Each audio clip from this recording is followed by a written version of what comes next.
Praise the Lord. உண்மை சந்தோஷம் எங்கே? செல்வத்தில் அல்ல. ஜேக்ககுல்டி என்னும் லட்சாதிபதி பிரபு திரண்ட செல்வம் உடையவராய் இருந்தும் அவர் மரிக்கும்போது, நான் தான் உலகிலேயே மிகுந்த நிர்பாக்கியமுள்ள மனிதன் என்று உரைத்தார். மனுஷன் உலகம் முழுவதையும் ஆதாயப்படுத்தி கொண்டாலும் தன் ஜீவனை நஷ்டப்படுத்தினால் அவனுக்கு லாபம் என்ன? மார்க்கு 8:36 சத்திய வேதம் இவ்வாறாக கூறுகிறது. சிற்றின்பத்திலும் அல்ல. பைரன் பிரபு தன் வாழ்வில் சிற்றின்பத்தில் உழன்று கிடந்தவன். அவன் ஒரு நாள், என்னை தின்ன புழுக்கள் காத்திருக்கின்றன, வியாதியும் துக்கமும் என்னுடையவைகளே என்று எழுதி வைத்தான். மாம்சத்தின் கிரியைகள் வெளியரங்கமாயிருக்கின்றன.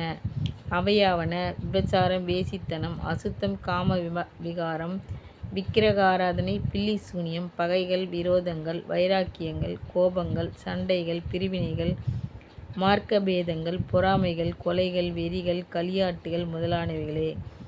இப்படிப்பட்டவைகளை செய்கிறவர்கள் தேவனுடைய ராஜ்யத்தை சுதந்திரிப்பதில்லை என்று உங்களுக்கு சொல்லுகிறேன். கலாத்தியர் 5:19 வரை பரிசுத்த வேதாகமம் வெளிப்படுத்துகிறது.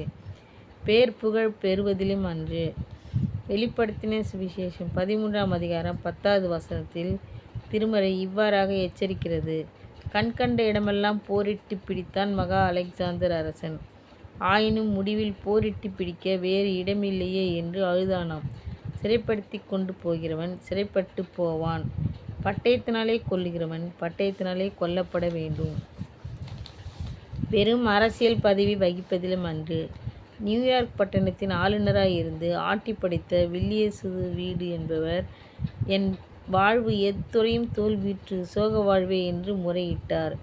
இப்பொழுதும் ராஜாக்களே உணர்வடையுங்கள், பூமியின் நியாயாதிபதிகளே எச்சரிக்கையாயிருங்கள். பயத்துடனே கர்த்தரை சேவியுங்கள், நடுக்கத்துடனே களி கூறுங்கள். குமாரன் கோபம் கொள்ளாமலும் நீங்கள் வழியிலே அழியாமலும் இருக்கும்படி அவரை முத்தம் செய்யுங்கள். அவரை அண்டிக் கொள்கிற யாவரும் பாக்கியவான்கள். சங்கீதம் 2:10-12 நாத்திகத்திலும் அன்று. கடவுள் இன்றி இல்லை என்று சாதித்த நாத்திகர்களுள் தலை சிறந்தவர் வால்டர் என்பவர். ஆயினும் இவர், நான் பிறவாதிருந்தால் நலமாயிருக்கும் என்று எண்ணுகிறேன் என்று பரிதவிக்கும் வண்ணம் பதறினார். சகோதரரே, ஜீவனுள்ள தேவனை விட்டு விலகுவதற்கு ஏதுவான அவிசுவாசமுள்ள பொல்லாத இருதயம் உங்களில் ஒருவருக்குள்ளும் இராதபடிக்கு நீங்கள் எச்சரிக்கையாயிருங்கள். எபிரேயர் 3:12 நாத்திகர்களை தேவன் இவ்வாறாக எச்சரிக்கின்றார். உயர் உத்தியோகத்திலும் பெரும் புகழிலும் அன்று. பேக்கன்ஃபீல்டு எனும் பிரபு இவை இரண்டையும் அனுபவித்தவர். ஆயினும் அவர் வாலிப வாழ்வு குற்றம் பொதிந்தது, மானிட வாழ்வோ போராட்ட வாழ்வு, வயோதிக வயதோ சோக வாழ்வு என்று எழுதி வைத்தார். நீ உன் வாலிப பிராயத்திலே உன் சிருஷ்டிகரை நினை. தீங்கு நாட்கள் வராததற்கு முன்னும் எனக்கு பிரியமானவைகளல்ல என்று நீ சொல்லும் வருஷங்கள் சேராததற்கு முன்னும் அவரை ஏற்றுக்கொள். பிரசங்கி 12:1 சத்திய வசனத்தில் இவ்வாறாக காணப்படுகிறது. அப்படியானால் உண்மை சந்தோஷம் எங்கே கிடைக்கும்? கர்த்தராகிய இயேசு கிறிஸ்துவில் மட்டுமே உண்மை சந்தோஷம் கிடைக்கும். வருத்தப்பட்டு பாரம் சுமக்கிறவர்களே, நீங்கள் எல்லாரும் என்னிடத்தில் வாருங்கள், நான் உங்களுக்கு இளைப்பாறுதல் தருவேன். மத்தேயு 11:28 உங்கள் இருதயம் சந்தோஷப்படும், உங்கள் இருதயத்தை ஒருவனும் உங்களிடத்திலிருந்து எடுத்து போட மாட்டான்.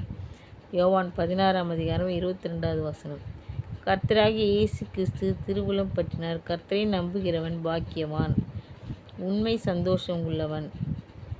நீதிமொழிகள் 16:20 கிறிஸ்துவில் சமாதானம் உண்டு, என்னுடைய சமாதானத்தை உங்களுக்கு கொடுக்கிறேன். யோவான் 14:27 கிறிஸ்துவில் சகல ஆறுதலும் உண்டு, உங்கள் இருதயம் கலங்காமலும் பயப்படாமலும் இருப்பதாக. யோவான் 14:27 கிறிஸ்துவுடன் ஐக்கியம் உண்டு, நான் உன்னை விட்டு விலகுவதும் இல்லை, உன்னை கைவிடுவதும் இல்லை. எபிரேயர் 13:5 கிறிஸ்துவுடன் நித்திய ஜீவன் உண்டு, குமாரனிடத்தில் விசுவாசமாய் இருக்கிறவன் நித்திய ஜீவனை உடையவனாய் இருக்கிறான். Thank you Lord.